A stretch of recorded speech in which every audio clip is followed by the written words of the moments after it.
கனிமொழி அவர்கள் இப்ப சொல்லிருக்காங்க சார், தாவேக்காய அதிமுக இருக்கக்கூடியவங்க சேர்க்கிறாங்க, இவர் மேல குட்கா வழக்கு இருக்கு, குட்கா கரை நீக்கிற வாஷிங் மிஷினை வச்சிருக்காங்க தாவேக்கா அப்படின்னு கேக்குறாங்க சார்.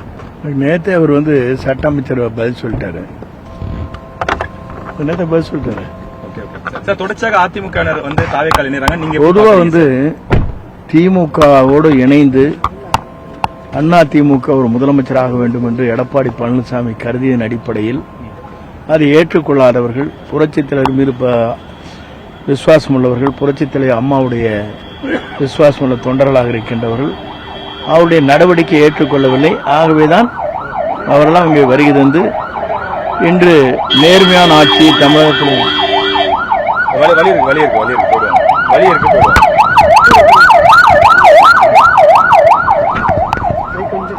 நேர்மையான ஆட்சியை தமிழகத்தில் தரக்கூடிய, தூய்மையான ஆட்சியை தரக்கூடிய, மக்களால் ஏற்றுக்கொண்டிருக்கிற, மக்களால் நேசிக்கக்கூடிய ஒரு தலைவர் நம்முடைய தமிழக வெற்றிக் கழகத்தினுடைய தலைவர் தளபதி அவருடைய தலைமையேற்று மகிழ்ச்சியோடு வருகிறார்கள்.